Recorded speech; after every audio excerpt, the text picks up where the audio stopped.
HMC ప్రధాన ఆర్థిక వనరైన property tax collection పెంచుకునే దిశగా బల్దియా ప్రయత్నాలు చేస్తుంది.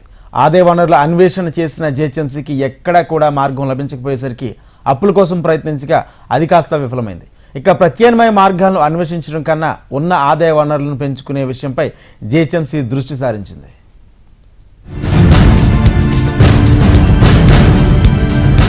ప్రస్తుతం నగరంలో 22 లక్షల ఇళ్లు ఉంటాయని అంచనా వేస్తున్నారు. ప్రతి ఏటా పన్నుల రూపంలో 2,000 కోట్ల రూపాయలు జీహెచ్ఎంసీ ఖాతాలో జమ అవుతున్నాయి. అయితే నగరంలో చాలా మంది ఆస్తి పన్ను చెల్లించకుండా ఎగ్గొట్టడం లేదా తక్కువ చూపించి పన్ను చెల్లిస్తూ ఉంటారు. వీటితో పాటు జీహెచ్ఎంసీకి సంబంధించిన ఆస్తుల విషయంలో ఒక స్పష్టత లేదు. చాలా చోట్ల జీహెచ్ఎంసీకి సంబంధించిన ఆస్తులు అన్యక్రాంతమవుతున్నాయి. దీంతో ఇటు ఆస్తులు కాపాడుకోవడంతో పాటు అటు పూర్తిస్థాయి పన్ను వసూళ్లు జరిగే విధంగా పక్కా స్కెచ్ రెడీ చేస్తున్నారు. ఇందుకోసం జీహెచ్ఎంసీలో ఆస్తులు, భవనాల సమగ్ర సర్వే చేయాలని నిర్ణయం తీసుకున్నారు.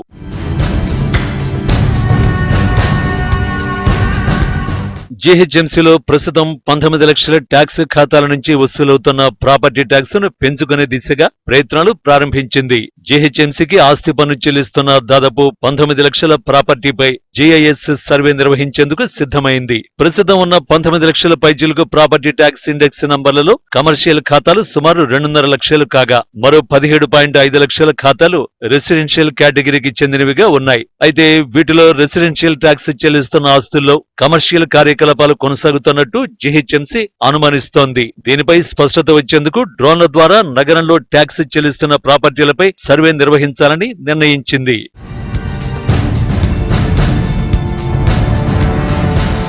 ఈ సర్వే జీహెచ్ఎంసీ 18 నెలల పాటు చేయనుంది. ఈ సర్వే అనంతరం ప్రాపర్టీ ట్యాక్స్ ఖాతాల్లోని వివరాల్లో జరిగే మార్పులు పొందుపరచడం వంటి నిర్వహణ బాధ్యతల్ని మరో 2 ఏళ్ల పాటు నిర్వహించేలా నియోజియో సంస్థతో జీహెచ్ఎంసీ ఒప్పందాన్ని కుదుర్చుకుంది.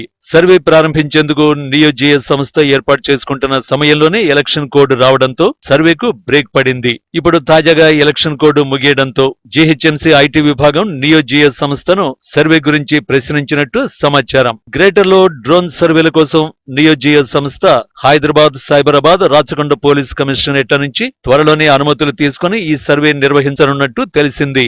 తొలుత ఈ సర్వేను ఒక్కో జోన్లోని ఒక వార్డులోని ఆస్తులపై నిర్వహించనుంది.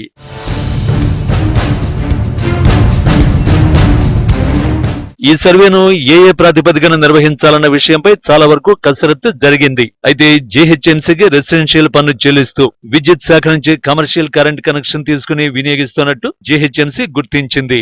GHMC commercial residential property tax index నంబర్తో వెరిఫై చేయగా కమర్షియల్ కరెంట్ కనెక్షన్ కలిగి జీహెచ్ఎంసీకి మాత్రం రెసిడెన్షియల్ ప్రాపర్టీ ట్యాక్స్ చెల్లిస్తున్న 30% ఆస్తులు గుర్తించారు. ఈ సమాచారం ఆధారంగా డ్రోన్లతో ప్రాపర్టీల వారీగా నిర్మాణం కోసం తీసుకున్న అనుమతులు, వాటర్, కరెంటు కనెక్షన్లు, డొమెస్టిక్, కమర్షియల్ అన్న అంశాల ప్రాతిపదికన ఈ సర్వే నిర్వహించాలని భావిస్తున్నారు.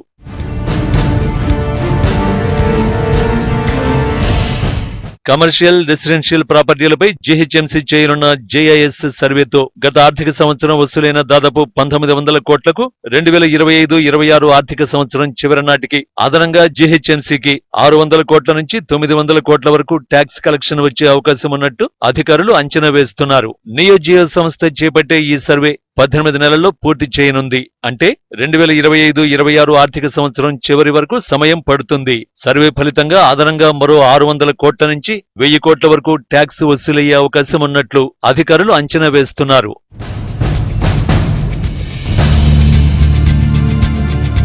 ఈ ప్రాజెక్టులో భాగంగా ప్రతి ప్లాట్, భవనం యొక్క సరిహద్దులు తెలుసుకోవడానికి సిటిజన్ సెంట్రిక్ సర్వీస్ తో డ్రోన్లను ఉపయోగించాలని నిర్ణయం తీసుకున్నారు. ఆస్తులు తక్కువ అంచనా వేయడం, పన్నులు ఎగవేస్తున్న వారిపై నిఘా ఉంచేందుకు ఈ జీఐఎస్ సర్వే ఎంతో ఉపయోగపడుతుంది.